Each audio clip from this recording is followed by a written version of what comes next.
very much for coming this afternoon. I'm Kevin Murphy. I'm the recently arrived chair of the History of Art Department, and it's my pleasure to introduce this afternoon Dr. Marianne Hunting, whom I am honored to count among my friends, colleagues, and former graduate students. In honor of Homecoming Weekend, we are happy to welcome to the History of Art Department Dr. Hunting, who is a graduate of this fine university, and although she tells me that she was not a cheerleader while she was here, as an alumnus, she's a great enthusiast of her alma mater and a great supporter. Dr. Hunting is going to speak today about the path that led her from her study of psychology and philosophy at Vanderbilt to the publication of this book, Edward Durell Stone, Modernism's Populist Architect. But I would like to offer a little background nonetheless. From Vanderbilt, Dr. Hunting went on to earn her MA in Decorative Arts History at the Cooper Hewitt program in New York, and then her PhD in Art History at the Graduate Center of the City University of New York, where I had the happy experience of advising her dissertation on Edward Durell Stone. The project was conceived in the midst of the controversy over the proposed landmark status for Stone's much-loved and much maligned Gallery of Modern Art for Huntington Hartford at 2 Columbus Circle in Manhattan. And subsequently, it's been extensively renovated, or I don't know what the right word is, redesigned and cloaked in a kind of horrific new facade after that time. The discussions provoked heated debate over the issue of whether Stone's work exemplified a significant strain of mid-century modernism, or whether it was just an egregious case of bad taste. The dissertation took a more level-headed and productive approach, asking, how is it that a man who was once considered the heir apparent of Frank Lloyd Wright as America's greatest living architect could have fallen in the space of just a few decades so far out of favor as to be almost completely forgotten? To answer this question, Dr. Hunting patiently reconstructed the history of Stone's critical reception, a fascinating trajectory that ultimately provided the central theme of her well-regarded and very well-reviewed book. Today, Dr. Hunting will be speaking on Edward Durell Stone, Modernist Architect, from Vanderbilt to the Kennedy Center. Afterwards, I hope she will be willing to field a few questions from the audience, and she will also be available to sign copies of her book, which will be for sale in the lobby directly following this lecture. So please join me in welcoming Marianne Hunting back to Vanderbilt.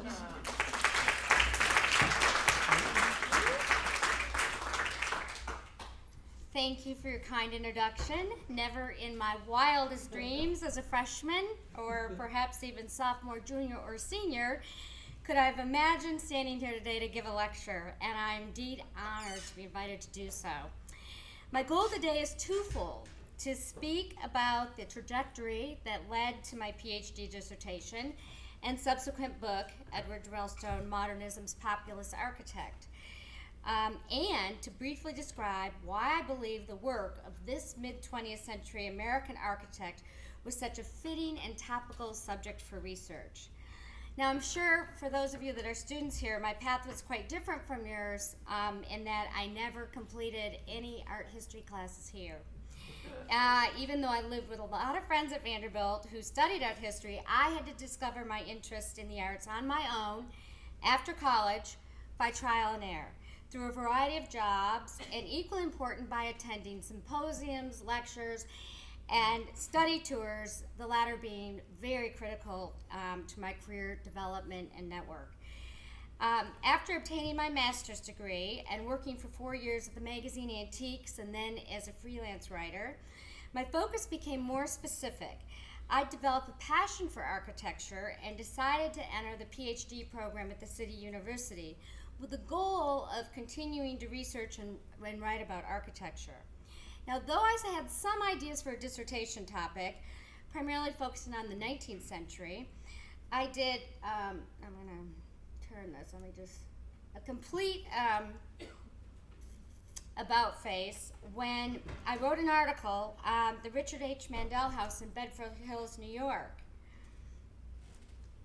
In his heyday, I saw, Stone was called a Colossus, a visionary, and a giant. And during his 40-year career that spanned the Great Depression to the oil embargo of 1973, his output was prolific, with buildings on 4 continents, in 13 countries, and in 32 states. The diversity and scope of his architecture brought him extraordinary prosperity and a prestigious clientele, including 4 first families of the United States. Consequently, he has emerged as one of the first celebrity architects, or starchitects as they are called today. And yet, my initial investigation, way back when I wrote that article, revealed that there was scant research and just a few published evaluations about his work. I had to ask myself, how could an architect whose name was once a household word fail to sustain widespread appeal? I wanted to know why there was deficient commentary and an absence of scholarly evaluation, unlike his peers, Eero Saarinen and Philip Johnson, for example. In a word, I was intrigued. And so I expanded on my research by writing a paper for one of my classes on Stone's international style commissions of the 1930s, and then by publishing an article about the furniture Stone design, which was coming up in the auction houses, for the Fulbright family's lumber and wood parts company in his hometown of Fayetteville, Arkansas. I also completed an independent study to establish what and where the sources were, guided by Professor Murphy, the driving force behind my quest. He was relentless in prodding me on to probe and analyze, postulate, discriminate, and not to mention to document it all succinctly, thoughtfully, and effectively. And I attribute my accomplishments to his ongoing and hopefully lifelong mentorship. Given the vast amount of variety of primary resources out there, I found it challenging to select a specific focus for the dissertation. There's also the matter of organization. While the how-to manuals discourage a chronological as opposed to a thematical arrangement of material, for Stone, it seemed to make the most sense, since his evolving style, types of commissions, and interest in master planning can be neatly organized into 4 distinct periods of production, which, by the way, perfectly correspond to his personal, albeit at times tumultuous, relationships. I was determined not to zero in on simple, formalistic interpretations of others have done and still continue to do. But for them, the whole point about Stone, that his buildings are a genuine expression of the mid-century popular culture, would have been totally missed. Fortuitously, at least for me, in the early days of my research, 2 Stone buildings were making news.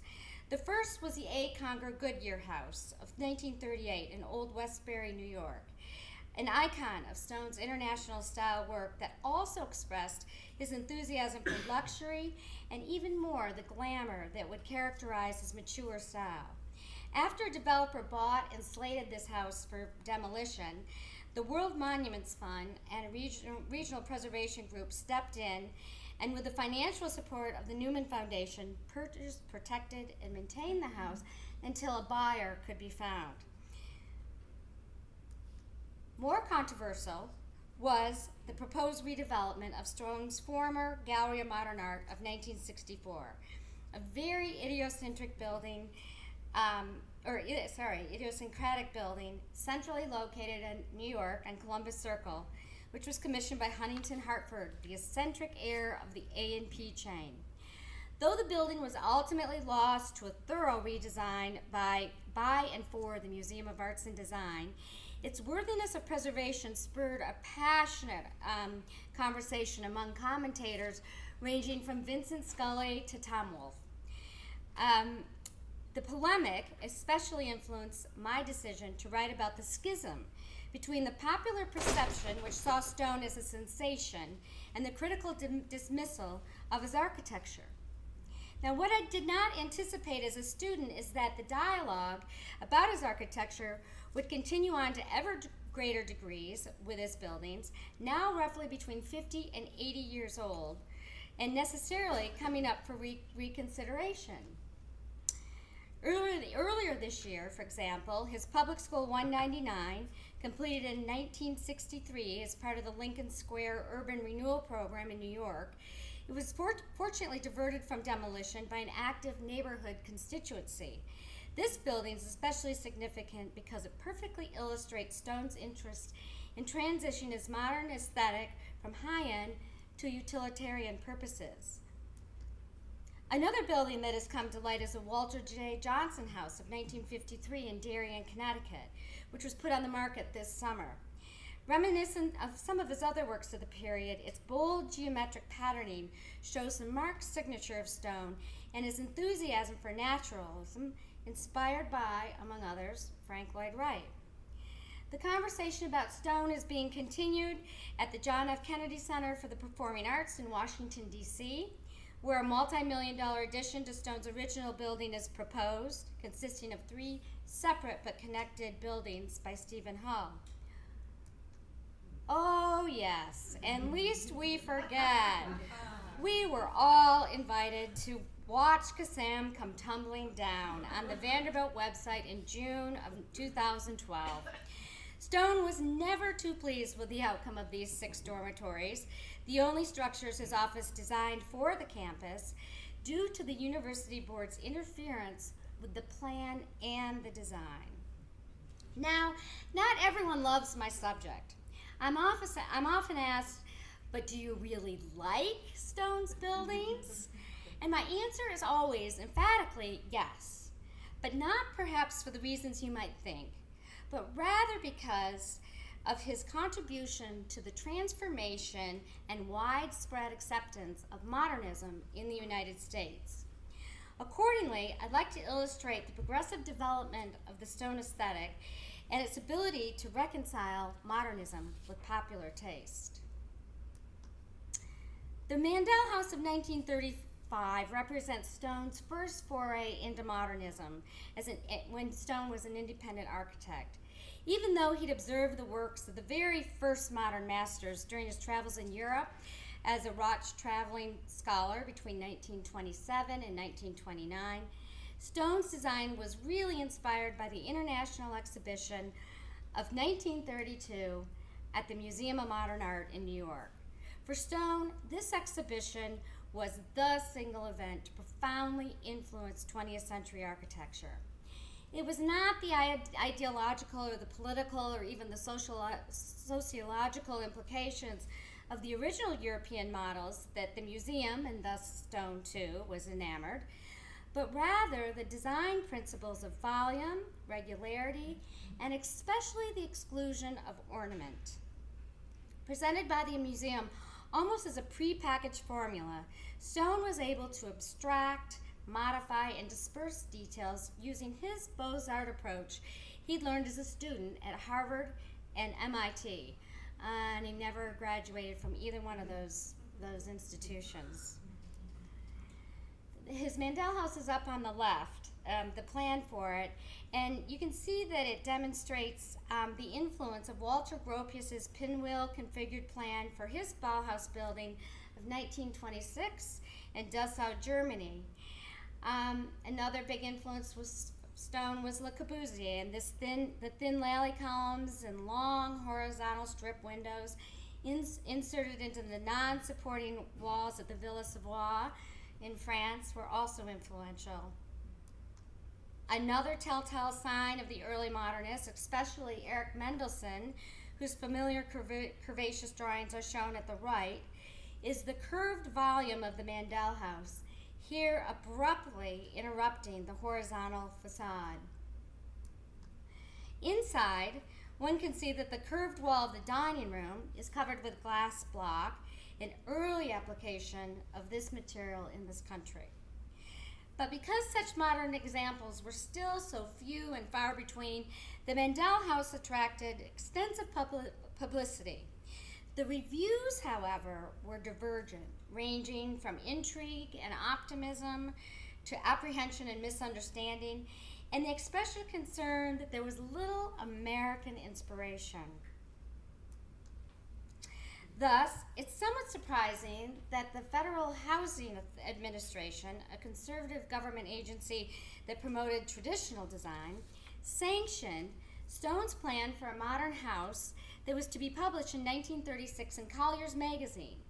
His plans and specifications, which could be purchased for $3, were publicized in a series of 6 articles over a 2-month span. The response was tremendous, with 1,200 plans ordered within the first 3 months. That's enough to house a community of 6,000 and make a completely modern town, a Collier's advertisement boasted. Now, Stone was probably only aware of one of the houses that was built in Fairmont, West Virginia. We've been able to find 8 others across the United States, the one here completed in 1938 in Louisville, Kentucky. Though each house varied with regional differences and individual modifications, all carried the imprint of the international style in their white rectangular facades, flush windows, flat roofs, and most of all, the distinctive curvilinear volume of the Mandel House. The Collier's house, then, demonstrates Stone's earliest attempt to commodify his high-end Mandel House for the geographically, economically, and culturally diverse middle class who otherwise did not have access to modernism in their communities. This effort to satisfy the mass consumer would mark his architecture in the future. The best known and only public commission Stone worked on in the international style was for the Museum of Modern Art in New York City, completed in 1939. While Alfred Barr, the museum's famed director, wanted a European architect, museum trustees Nelson Rockefeller and A. Conger Goodyear insisted on naming Philip Goodwin, a fellow trustee and museum benefactor who admitted to having absolutely no experience in modernism whatsoever. Goodyear knew he needed help, and after considering a number of American and expatriates, agreed on Stone. Now, while the building committee wanted the design to be cutting edge, nobody really knew what that was and what that could look like, and there were many heated debates, all very well documented.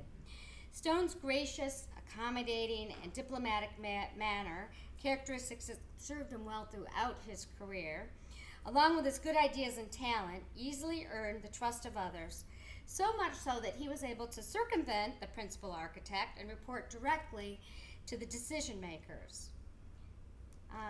This is the model of the museum.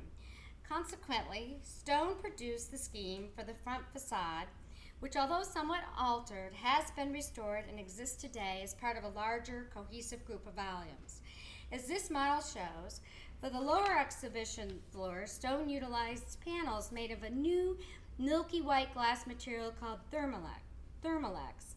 The flat two-dimensional facade is also distinguished by a recessed street entrance denoted by a curved marquee and by a cantilevered roof punctuated with circular holes, let's see here, on the left, to expand the sky view from the terrace. This recalls Le Corbusier's Esprit Nouveau Pavilion of 1925. While the hopeful expectation that the building would establish firm criteria for modern architecture in the United States, outspoken evaluations, including those by Barr and his crony, Henry Russell Hitchcock, fueled the modern debate. The public was uneasy about the building's blunt articulations of structure and austere machine-like finishes. So was Stone.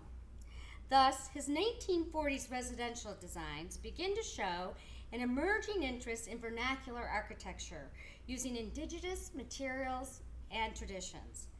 Stone was inspired by the work of Wright, never a mentor but a dear friend, and the Bay Area style architects who incorporated in their designs lifestyle, climate, and topography. even though Stone did not find much satisfaction with what he said was his hair shirt period. In fact, it offers a fascinating and little understood glimpse into the formation of his mature aesthetic. Moreover, it demonstrates just how adept Stone was at anticipating and interpreting evolving trends and values. An impressive early experiment with a natural house, as Stone called it, is this full-scale demonstration house erected in 1940 on the second floor terrace of the International Building at Rockefeller Center. The two-story house has a woodsy quality in its redwood exterior, wooden rafters and trellis work, all combined with such modern features as a protruding roof, thermopane glass sliding walls, steel-framed awning windows, a flexible open plan, and an integrated exterior and interior. Stone continued to show an enthusiasm for natural, often indigenous materials in the William Turnour House in Teaneck, New Jersey. The plan for the house, which is new and highly significant for Stone, is organized around a central atrium, much like that of the ancient houses of Pompeii, to eliminate the dark, connecting hallways he detested and to give the sense of outdoor living. Here the atrium is embellished again with a profusion of natural elements, sunlight streaming through gabled skylights, blinds of bamboo, a wood-paneled soffit with greenery, burlap-covered lighting valances, flagstone floors, Hudson common brick walls, redwood trim, and a shallow pool with stepping stones leading to the master bedroom, suggestive of an outdoor stream. The exterior walls, shown in the bottom two slides, hover under a 7-foot sheltering overhang and are pierced with low, rectangular redwood framed windows. And these walls are covered in brick as well as horizontal panels of cypress. It shows the direct influence of the work of Wright, whose George Sturgis house in Brentwood Heights, California is shown at the top. Andrew Turner, the son of the original owner, wrote to me, "I was probably in college when I saw a picture of one of Wright's houses for the first time. I can remember the shock that I felt. What had seemed so original about our house was not so original after all." By the early 1950s, Stone was able to effectively congeal these varied inspirations along with his own predilection for ornamental detail because I believe he was so gifted and because first and foremost he saw himself as an as an artist. In the Remy and Virginia Morisani house in Litchfield, Connecticut of 1954, for example, the central atrium, here called the patio, to emulate outdoor living, shows a profusion of geometric pattern decoration that increasingly infused his work in the red cypress grillwork and gabled skylights through which sunlight reflects off the alternating brick stretchers and headers and the pool of water itself. Stone hit his full stride in the mid-1950s with two highly publicized United States government commissions abroad. They were hailed for giving back to architecture the elegance and individuality that the machine age had swept away, and for showing that architecture could be modern without sacrificing enrichment. His American Embassy Chancellery in New Delhi, India, on the right here, is still considered a masterpiece, clearly evolving from a straightforward concept of a classical temple. Its majestic single-span volume is defined by its podium raised 7 feet above ground for shaded, accessible automobile parking underneath, and a roof extending 20 feet beyond the wall plane, supported on slender, gilded columns, recalling those of Ludwig Mies van der Rohe. At the foot of the grand staircase is a large circular pool to reflect the building, just as at the Taj Mahal, shown at the upper left, a clear inspiration. The most innovative detail is the way in which stone split the traditional function of the wall.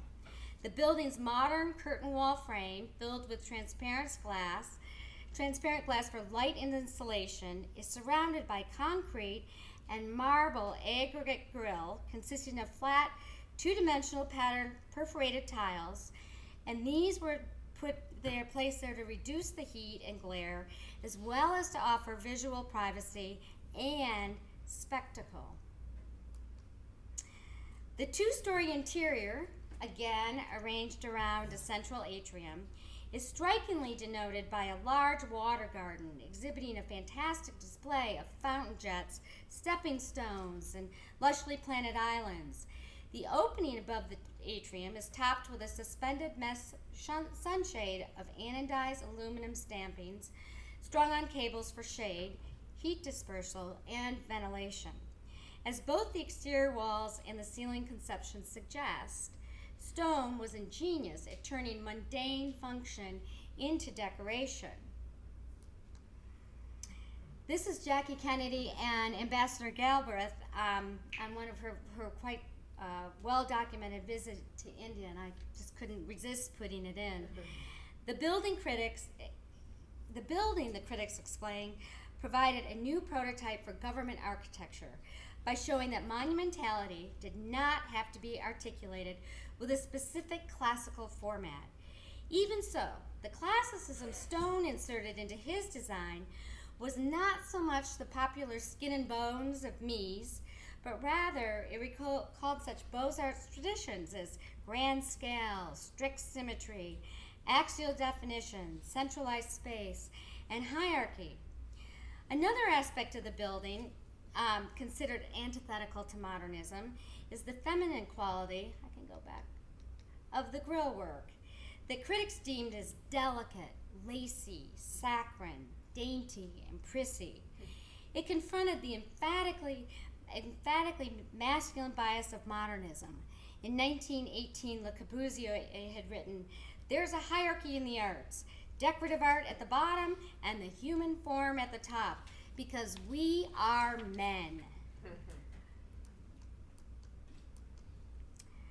Now, even though Stone knew his foreign commissions must stand up to Cold War tension by epitomizing democratic freedom, for the United States Pavilion at the Universal and International Exposition in Brussels in 1958, he also recognized it must elicit an emotional response, not only from the 30 million visitors, but also from those around the world who would only know it secondhand through the media. Also, because it was a temporary building, it could be all the more adventuresome and inventive. Half of the site was devoted to an outdoor oasis, the only one at the fair, with an elliptical reflecting pool containing about 50 fountains and a rotating sculpture by Alexander Calder. The rest was visually dedicated to the 340-foot, two-story free-span circular pavilion. In contrast to the neighboring Soviet pavilion, the central feature of Stone's pavilion was its transparency as a symbol of democratic ideals. Extremely simple gold, white, crystalline exterior walls of plastic laminated sheets were held in tension with light steel lattice system, and the cantilevered outer roof was framed in translucent plastic panels. The roof was pierced with a central opening to nurture the trees inside that the king hadn't wanted cut down, and to allow for rainwater to collect in a central circular pool. It was also swagged with a glittering mesh canopy of gold-colored discs, a favorite device of Stone's, conceived, I'll show you this, some 10 years earlier to hide the shoddy walls of a New York theater. And he would repeat this device over and over. And in fact, he even patented it. While the exhibitions inside the pavilion received unfavorable reviews, no one could argue that the pavilion itself was anything other than a visual sensation, perhaps because it played into the contemporary enthusiasm for extravagantly contrived display, visible, for example, in Disneyland, which had been founded in 1955, or in the Miami Baroque hotels of Morris Lapidus. A review of the mass media at the time patently reveals that when Stone's name was in the headlines, it caused an almost immediate spiraling effect that instantly bolstered his reputation with the mass audience. For example, even when still under construction in early 1958, Ed Sullivan showed a short clip about the Brussels Pavilion and introduced Stone in the audience of his Sunday night variety show, proclaiming with great pride that his pavilion was the most magnificent at the exposition. Subsequently, when Stone appeared as a guest on the game show What's My Line, the host John Daly pronounced the pavilion the most beautiful building he'd ever laid his eyes on, even though the guest never did guest Stone. As a guest at about the same time on Ed Morrow's person-to-person television series, which had an estimated weekly audience of 20 million viewers, Stone and his family were presented in their redesigned townhouse on 64th Street in New York. Soon after, Vogue featured the house in its publication. But the apex of the publicity that year was the 9-page cover story about Stone in Time.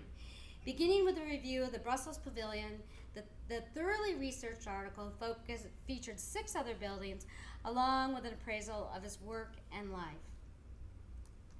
Not surprisingly, the editor of the Time cover story then named Stone as one of 13 form givers, whose work would be presented in a 2-year exhibition that traveled to more than 15 prominent venues, including the Virginia Museum of Fine Arts, pictured here. Now, in order to nurture the larger and more diverse audience he had attracted, Stone relied heavily on Maria, the second of his 3 wives, whom he married in 1954, just before the New Delhi Embassy Commission. With Maria, Stone admitted to being disgustingly content and said the marriage was responsible for his most significant architecture, implying that the romanticism that appeared in his work emanated from her. She's shown here and on the left in a Ladies' Home Journal article of 1958 in a dress with the fabric she'd bought in India, which was then available from Vogue Patterns. And at the left, she's at one of Stone's demonstration houses called the Celanese House in 1959.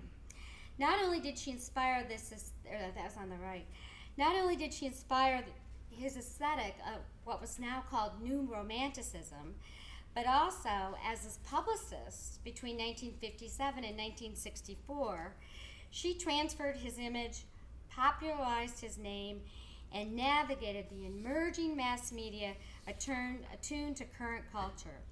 She learned her lessons well from Wright's wife, Olga Vanna, who observed in one of her numerous books that the gorgeous Maria is outspoken, frank, quick-minded. While her much-acclaimed amorous marriage to Stone dissolved very openly and ever so antagonistically about 13 years later, critics agreed that Maria, who died just last spring, is still front and center of the Stone legacy. Her influence cannot be underestimated. With Maria at his side, as Stone embraced the limelight, he learned to navigate the diminishing line between traditional artist and pop celebrity. It was not just television that pictured his work, but also the ever-increasing selection of publications, trade journals, as well as those devoted to business, entertainment, fashion, literature, society, and pop culture. In fact, it was through the trade press that Vanderbilt found Stone.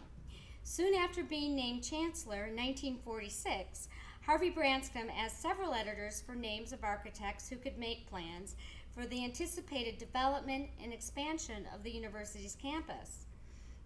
The chancellor almost immediately recognized that Stone was a masterful planner, and following their introductory meeting in New York City, hired Stone to create a campus plan that would include the locations and groupings of new structures, building typologies, pedestrian circulation patterns, the reduction of campus automobile traffic, and a new, albeit controversial, formal entrance. Branscombe never looked back and strictly adhered to the 1947 master plan throughout his tenure. What's more, Branscombe so came to rely on Stone's opinion that for the next 10 years, Stone worked for the university in a supervisory capacity. Correspondence suggests that Branscombe made few decisions without Stone's input for campus building programs, which included 5 dormitories, the gymnasium, engineering building, Rand Hall, and the medical arts building that I just discovered yesterday, which is just across the street, and it shows the unmistakable hand of Stone, with the sides reading just like a stone screen. But by 1956, when the $2 million Kassam Quadrangle was being built, Stone was involved with many more prestigious public commissions. Branscombe was disgruntled that Stone had less time and attention for him. Even so, Branscombe remained steadfast that Stone was one of the outstanding design architects of the country, and as late as 1963 even had Stone design his own house on Chicory Road. We don't think it's there anymore. Stone considered the Kassam Quadrangle as his bread and butter, as he explained to one employee. It did not accommodate his impassioned pursuit for spectacle that shows at his work at the very same moment.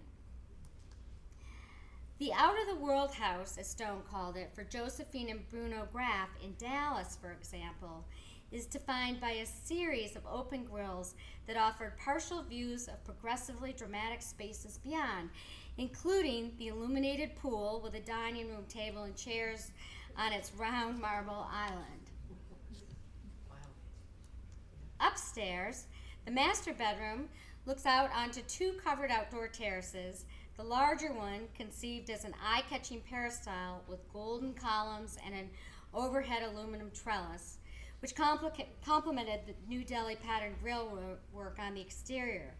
To the left, at the top, is Mrs. Graff herself, who I think romanced Stone or one of his staff members in her Rolls Royce during the project.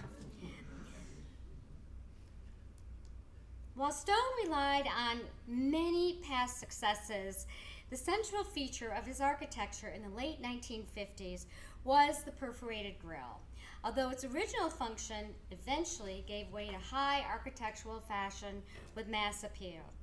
The Stewart Company in Pasadena, still existing but now a residential development, is defined by its nearly 400-foot-long facade clad in the New Delhi pattern grille. Brilliantly illuminated from behind at night, it was surrounded by a black-bottom pool dotted with islands of ferns and palms, well-lit fountains, and a bridge leading to the entry to give the illusion that the building was floating. The 2-story atrium exhibited hanging gold-colored planters and mother-of-pearl bubble lights of varying heights suspended from coffered ceilings pierced by some 80 skylights. As Stone thought it would, the building brought about a 107% increase in the company's pharmaceutical production in the first 7 months of operation, with almost no employee turnover. For his own house in New York City, which thankfully still exists in its full glory, Stone altered the facade of a 19th century brownstone so it could be prodigiously covered with a New Delhi pattern grille work. Although the grille provides visual privacy, more so it is a pronounced statement of self-assertion, and here stands as a billboard or a sign, independent of the structure itself, a feature that anticipates postmodernism. When completed, the critics said the house, inside and out, was nothing more than a pocket edition of the collection of Stone, with the mannered grille representing the architect's highly personal style more than anything else. And yet, and this is the critical piece here, according to several sources, media sources, the Stone house was the most talked about in the city, even by Wright, who reputedly raved about it. All the more encompassing was the New Delhi pattern grillwork on the front of 6 dormitories at the University of South Carolina and Columbia, now demolished, concealing as they did every structural detail. In a later 1965 retrospective exhibition at the Museum of Modern Art, the catalog maintained that the featureless grille had been carried to its logical conclusion and that it could be taken no further. But of course, Stone didn't see it that way, and neither did his patrons. In Stone's final period of production, beginning in the 1960s, he was concerned primarily with large commercial and institutional commissions, which gave him the opportunity to exercise his interest in master planning and to create total environments. In these projects, Stone was equally determined to offer alternatives to the all-pervasive modern glass and metal buildings overtaking our cities, which he found characterless, empty, and non-functional. A bold early attempt at creating a high-rise on a landscape plaza is the 8-story Perpetual Savings and Loan Association building on Wilshire Boulevard, and it does still exist. Completed in 1962, the intriguing facade evolved from many of his previous enthusiasms: nature, decoration, and historicism. It's wrapped with a shallow concrete tiered arcade, originally with boxes of ivy and bougainvillea draped over its concave parabolic arch to make a gigantic hanging garden. The plaza, centered by a pool with pronounced fountains and a sunburst sculpture by Harry Bertoia, was finished off as an outdoor room with prominent paving patterns and symmetrically placed flowering trees. Stone's most significant effort at countering the glass box, as he liked to call those buildings, is the General Motors building in New York City. Completed in 1968, the 50-story skyscraper, his first, but certainly not his last, is distinguished by the marble-covered concrete piers, alternating between vertical rows of bronze-tinted glass bay windows, a featured derivative of neighborhood brownstones. Now, in order to take advantage of New York's revised zoning codes that offered height bonuses without setbacks, the plan allowed for a large public plaza with a sunken forecourt, recalling Rockefeller Center's just down the block. But not only was this composition criticized for ignoring Fifth Avenue's street line, but more so, the consumer-oriented showmanship that General Motors was after, equally apparent in the pretentiously glitzy marble lobby, foiled the neighborhood's stately gentility. And yet, it must be footnoted, when the building was sold in 2009, it brought $2.9 billion, then the most ever paid in the United States for an office building. In spite of the rising criticism, which inevitably still impacts our own perception today, Stone did not stray from building for a broad public audience. Although the program for the Kennedy Center was initiated in the boom years of the late 1950s, by the time it was finished in 1971, the domestic situation had radically changed. The country's shattered self-confidence and precarious stability inevitably raised concerns not only about whether this deliberate spectacle was appropriate, but also if it could break down established boundaries between high and lowbrow cultures. But Stone had understood from the get-go that as a natural cultural center, it must gratify vast numbers of people, and not just the privileged.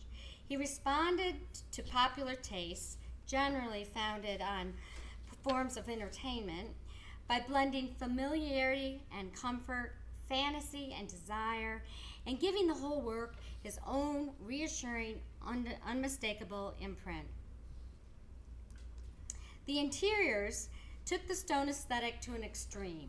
The combination of democracy white, movie house red, and imperial gold stirred aspirations of fame and fortune, the capitalistic mark of success, deepened by the poignant recollection of the slain president, for whom the building was made a living memorial. By uniting high art and popular forms of entertainment, Stone produced an American glamour on an unprecedented scale, in the best Beaux-Arts tradition, by offering a place where audiences could be part of the drama as they intermingled, especially in the enormous grand foyer measuring 600 feet long, 60 feet high, and 40 feet wide. The critics deplored the building, and they labeled it as kitsch, implying that the sensational artifice for the masses failed to reach a condition of greatness because of its overwhelming scale, outrageous opulence, and garish reference to the New Delhi embassy. At the same time, the architect's incandescence showed in the building itself, a sure sign of kitsch, leading one person to aptly comment about the building at the opening, "It's just Edward Stone, that's all." But the people loved the Kennedy Center for the very reason it is kitsch. It seeks to satisfy a wide popular audience by producing immediate entertainment, ease of access, and a quick and predictable dramatic effect.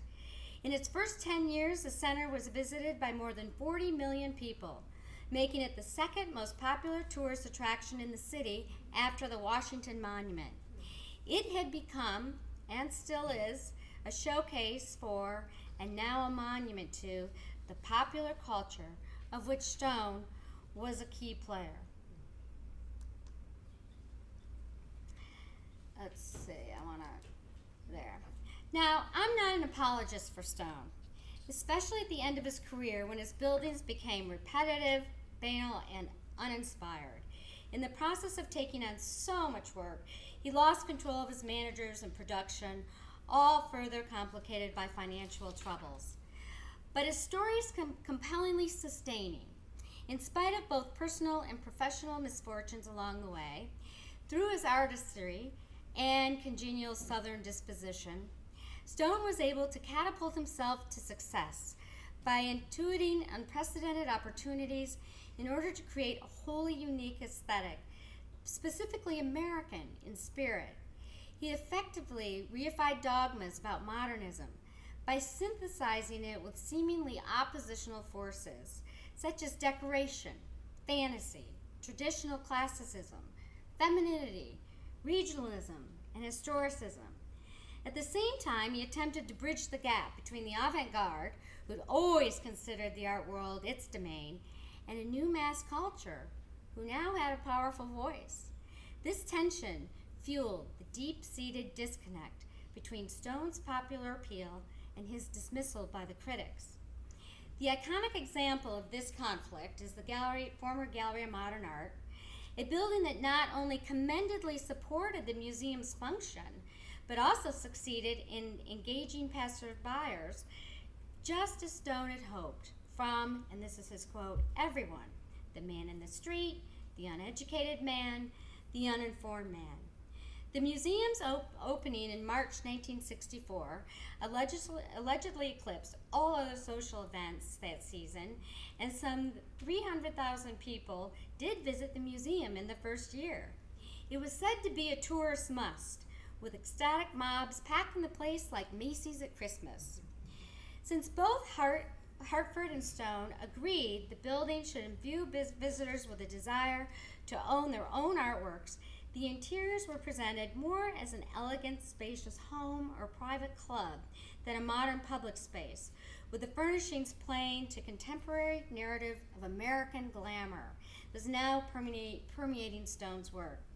The auditorium could be read as jewel-like, the permanent gallery as wall-to-wall luxury, and the ninth floor restaurant, named after Paul Gauguin, as pure exoticism. The most distinctive feature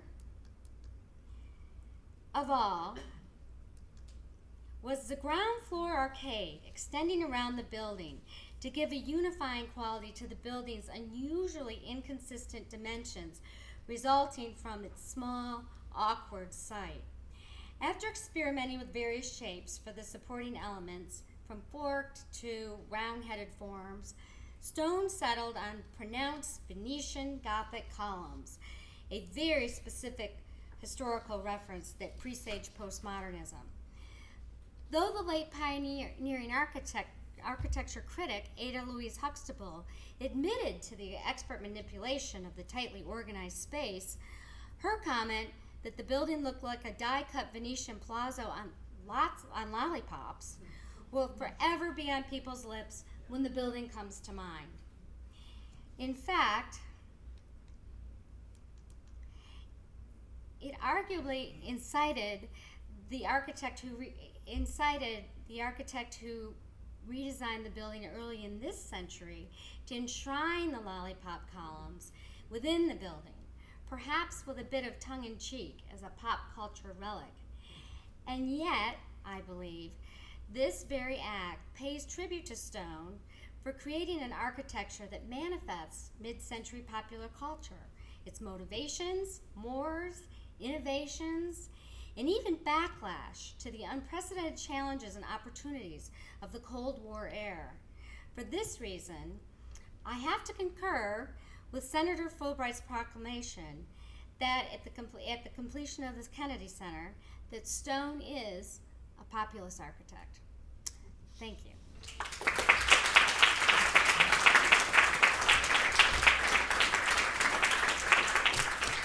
Does anyone have any questions or comments? Yes. Do you think the Collier's plans for a residential home related to Frank Lloyd Wright's Usonian architecture for a populist middle class home? Right. I think yes. He was very aware of the Usonian principles and used a lot of them in his house. I mean, a number of the details in his houses. But also at this time, there was in 1936, there was so little work, and Stone was doing, and they all were. They were doing so many designs for magazines. The magazines are just littered with these architecture designs. But I'd say yes, and I'd also say that it was quite common at the time, increasingly common. He did a lot of this type of thing.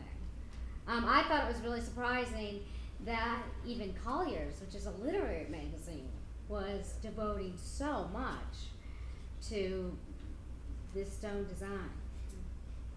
And in my book, I get into a lot more of the designs he did for magazines, popular magazines. Yes? You mentioned that he was influenced or recognized the value of the Bay Area modernists. Right. Like who?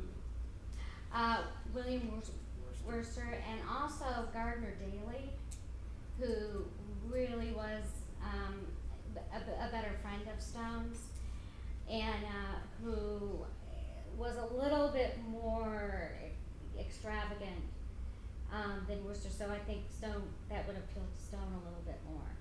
He made a huge trip out west in 1940s, and I think that really helped open his mind into seeing other architectures, and that's also when he met Frank Lloyd Wright. Although he didn't get to know Wright really well, he got to know Wright very well through the publisher of Architectural Forum, who was a very good friend of Stone's and who promoted Stone and then introduced him to Wright. And there's correspondence between the two of them, and they really did become deep friends. And I think it was they both were so disappointed with the international style and the limitations of it that's what really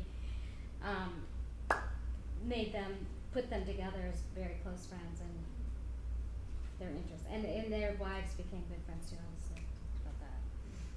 More questions? Comments? Yeah? I was struck, I didn't remember seeing before the picture of the Fulbright furniture. Mm-hmm. Which was interesting, and it looked almost as though part of the chair echoed the form of that wagon, that the handle of Right. the wagon. So were they trying to adapt the furniture forms to things that they Well, already that's made? how. But here again, Stone, had all these wonderful ideas. Senator Fulbright was a boyhood friend, He went to Stone and said, you know, I've got this wood parts company, we make plow handles, and we don't know what to do with it. Can you design some furniture? And Stone said, sure, I'll come up with a few pieces. Well, by the end of it, he came up with this line of 12 to 15 pieces of furniture, and that was using the plow handles, but that was pretty much it. Besides using the local basket weavers to do all the seats, and the family still survives today and still makes these baskets. But so he went way beyond the initial focus of Fulbright, and the company only lasted for 4 years, and he advertised the furniture as indoor, outdoors. There's no way it was going to last outdoors, and it kind of went bust. But what he was doing was similar to what a number of other architects from the period were also doing at the time, was trying to design.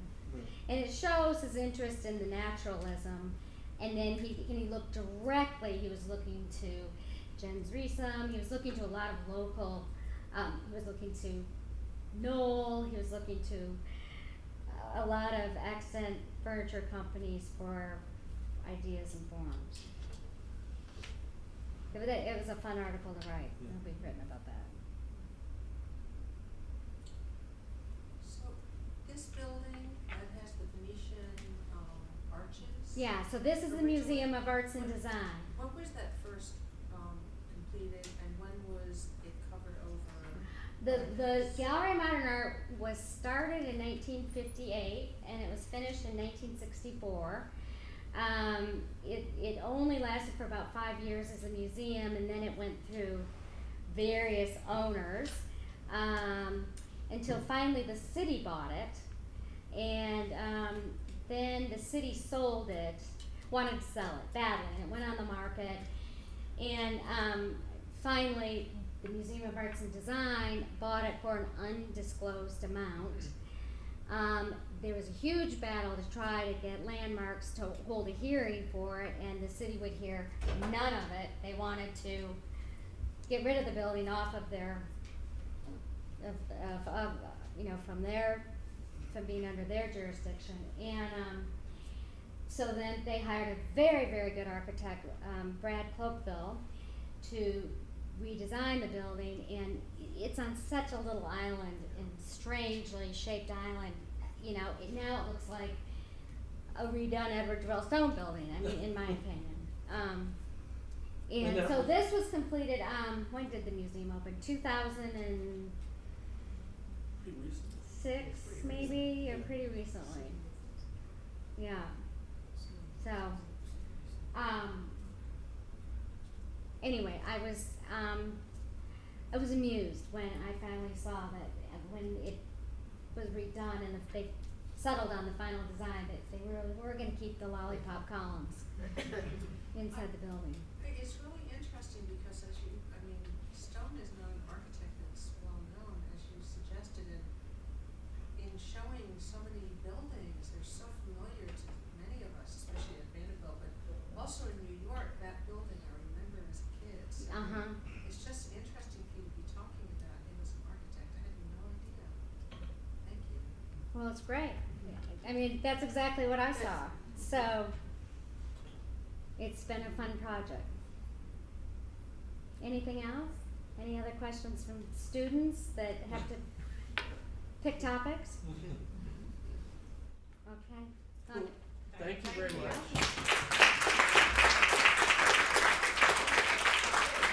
And I invite you to speak informally with Mary Ann and pose questions individually. And her book will be on sale out in the lobby, and I think she can probably be prevailed upon to personalize it for you if you